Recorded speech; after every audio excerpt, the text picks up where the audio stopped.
far as defense goes, we've got the talent coming in for that, and we've got 3 quarterbacks on deck. But you have 3 quarterbacks and 1 big hole on offense. And that's the conversation I keep coming back to from my phone call on our show the other night, is that our offense looked lost last season. And coming into the spring, we don't know who the starting quarterback is. So what you're seeing right now is actually footage from the practice. There was no spring game, but rather some trials done by Coach Cook.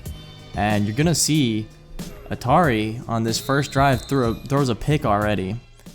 And speaking of Coach Cook, we're actually going to go over some backstory on him, because I know a lot of you don't know about his past. It's a bit of older football knowledge. So he actually played at Utah State, and this is from his final game against the Utah Utes. And he had himself an interesting game, to say the least. Starts off with a catch on first down, and then his quarterback throwing the pick, and that would seal it for the drive. And actually, he'd throw another pick on their next drive, and Coach Cook would be frustrated.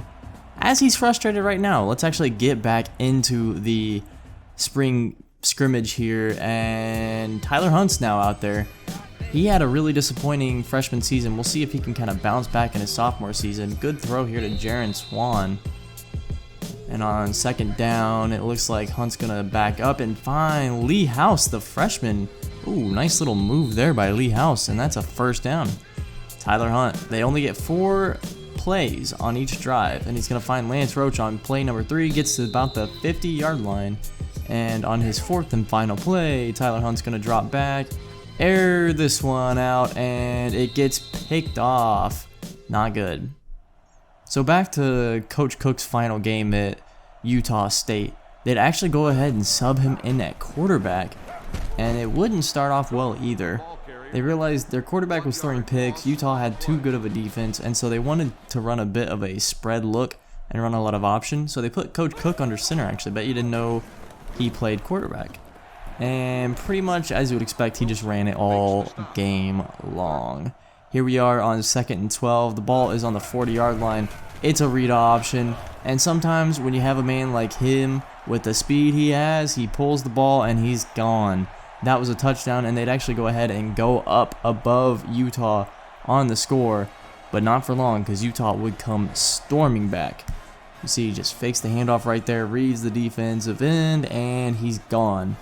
That's the kind of speed I'm hoping a guy like maybe Lee House can bring. Maybe Dion isn't quite as quick. He's more of a straight line speed, but Lee House might be that guy.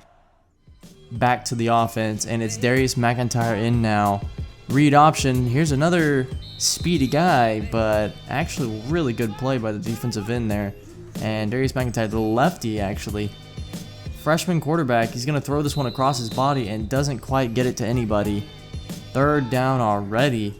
Darius McIntyre dropping back. He's going to air this one out, and that is a wide open pick for Brett Kraft. Pretty disappointing first series from every quarterback we have. Hoping to see better. Coach Cook already back on offense, and they're tied in the 4th quarter now. 3.5 minutes left in the game, and this would be Coach Cook's time to take over. He'd already had a really good game running the ball, and hopefully he could go ahead and seal the deal. See right here? Oh, nice little pump fake there. Jukes the ball. That was almost Steph Curry-esque. But we come back, and suddenly 1 minute left in the game, and they're down 14 points. What had happened to Coach Cook's team? Well, he's going to go ahead and take this power option all the way to the end zone. Gutsy to run the ball with 1.5 minutes on your own 10-yard line, but that's kind of the only thing they could do at the end of the game. And so we come down to a 7-point game with 1 minute and 20 left for Coach Cook. And back to Olympia now. Atari Mason in under center. It looks like they're going to be running from the 25-yard line, just seeing how far they can go on each play. First play is a handoff, not too bad.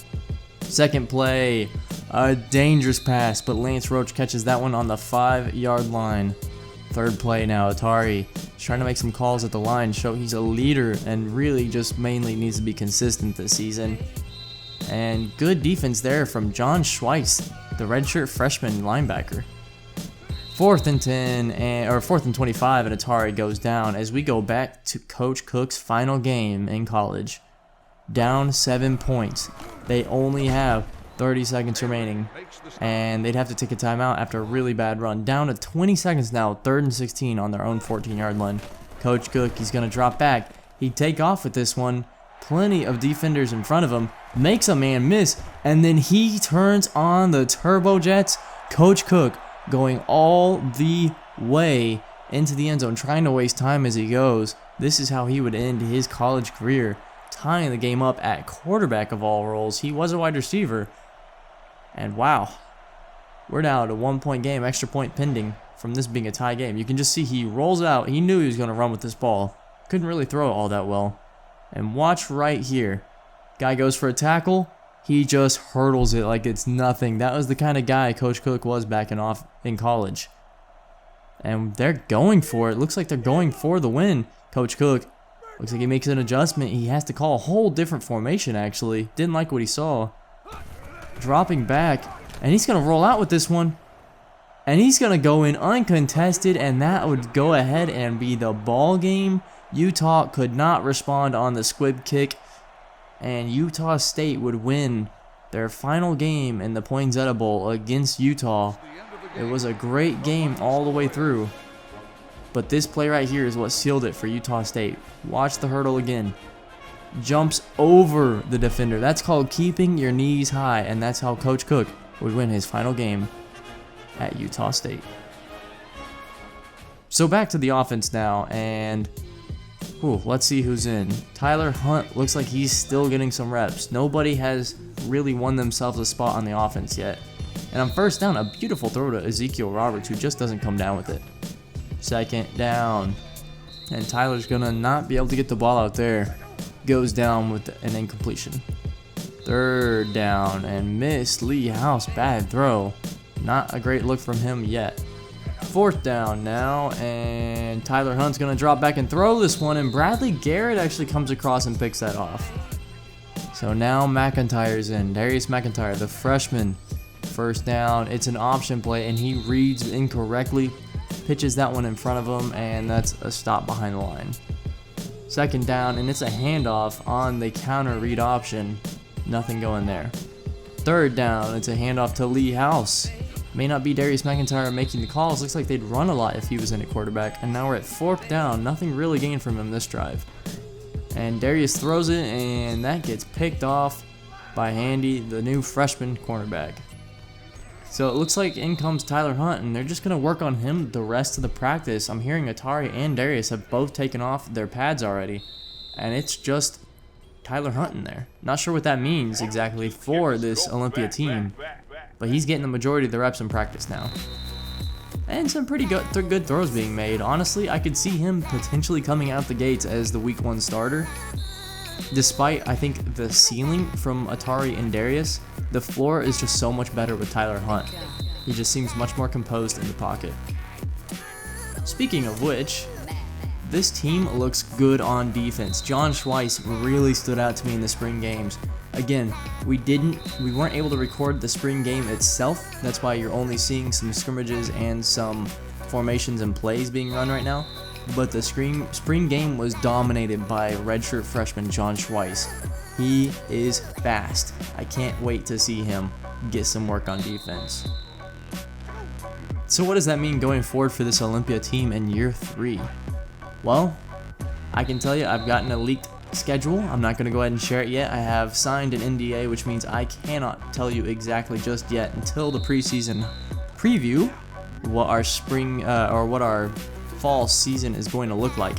But I can tell you it's not going to be easy.